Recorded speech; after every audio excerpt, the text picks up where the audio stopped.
നമസ്തേ ഭഗവാൻ. ഞാനും വളരെ ചെറിയ ഒരു മെത്തേഡ് പറയാൻ വേണ്ടി വന്നതാണ്. നമ്മൾ കാശ് കൂടാതെ നമുക്ക് ഈ കാലഘട്ടത്തിൽ ജീവിക്കാൻ സാധിക്കില്ല. അപ്പോൾ ജപസാധനകൾ ചെയ്യുന്ന വ്യക്തികളാണ് ഇതൊക്കെ.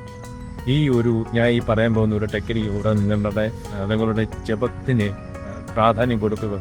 ഈ പറയുന്ന ഒരു മുദ്രയെ കൂടെ ചെയ്ത്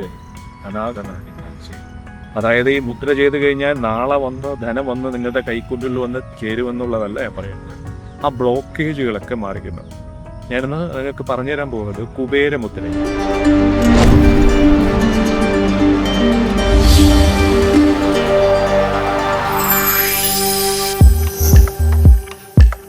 ഈ കുബേരമുദ്ര എന്ന് പറയുന്നത് ഞാൻ കുബേരൻ്റെ വളരെ വിശദമായിട്ടുള്ളൊരു വീഡിയോ ഇതിനൊക്കെ ചെയ്തിട്ടുണ്ട്.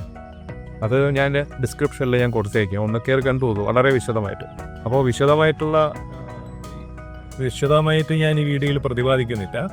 അപ്പോൾ കുബേര മന്ത്രം എന്ന് പറയുന്നത് യക്ഷായ കുബേരായ വൈഷ്ണവനായ ധനധാന്യാധിപതയെ ധനധാന്യ സമൃദ്ധിൻ മേത്തേഹി ഗതാഭയസ്വാണ്.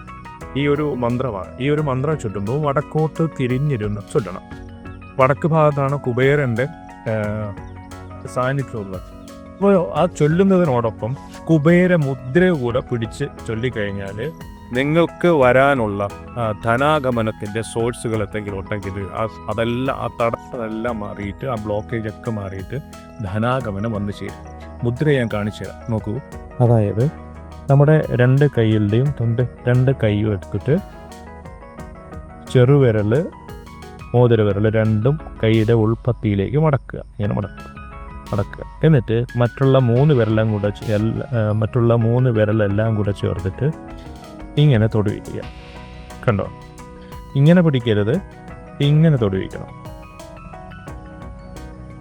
ഇങ്ങനെ തൊടുവിച്ചുകൊണ്ട് കുബേരമുദ്ര ഇതുപോലെ ഇരിക്കുമല്ല, ഇങ്ങനെ പിടിച്ചുകൊണ്ട് കുബേരമുദ്ര പിടിച്ചുകൊണ്ട് നമ്മൾ ജപിക്കുകയാണ്. ഇതാണ് ജപിക്കാനിരിക്കും. ഇങ്ങനെ രണ്ട് തുടയുടെ മുകളിലൂടെ രണ്ട് മുദ്രയും കൃത്യമായി പിടിച്ചുകൊണ്ട് വടക്കോട്ട് തിരിച്ചു കുബേരൻ്റെ മന്ത്രം ജപിച്ചു കഴിഞ്ഞാൽ നിങ്ങളുടെ ബ്ലോക്കേജ് എല്ലാം മാറിക്കിട്ടും. അതായത് ധനാഗമനത്തിൻ്റെ ബ്ലോക്കേജ് എല്ലാം മാറിക്കിട്ടും. ധനാഗമനം വന്നു ചേരാനുള്ള വഴികൾ തുടങ്ങും. അതാണ് പ്രധാനമായി പറയുന്നത്. അപ്പോൾ ഈ കുബേരമന്ത്രം വളരെ വിശദമായിട്ട് ഞാൻ നേരത്തെ പരിചയപ്പെടുത്തിയിട്ടുണ്ട്. അതിൻ്റെ വീഡിയോ ആണെങ്കിൽ ഞാൻ ഡിസ്ക്രിപ്ഷനിൽ കൂട്ടിച്ചേർക്കാം. ഓക്കെ, ഇത്രയേ ഉള്ളൂ. ഇതാണ് കുബേരൻ്റെ മന്ത്രചരിത്ര.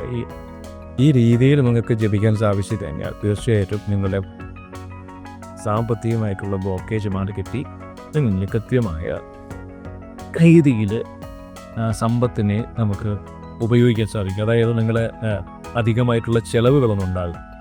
കൃത്യമായിട്ടുള്ള ആ ചിലവുകളായിരിക്കും ഉണ്ടാവുക. നിങ്ങളൊന്ന് ചെയ്തു നോക്കുക. ഒരു ചിലവും ഇല്ലാത്ത ഒരു പരിപാടിയാണ്, കാശൊട്ട് ചിലവില്ലാത്ത പരിപാടി. ജപം ചെയ്യുന്ന വ്യക്തികളാണെങ്കിൽ വളരെയധികം ഗുണം ചെയ്യും. മറ്റുള്ള ജപങ്ങൾ ചെയ്യുന്നതിനോടൊപ്പം ഇതും കൂടെ ചെയ്തു കഴിഞ്ഞാൽ തീർച്ചയായിട്ടും എല്ലാവർക്കും സമൃദ്ധി തരും.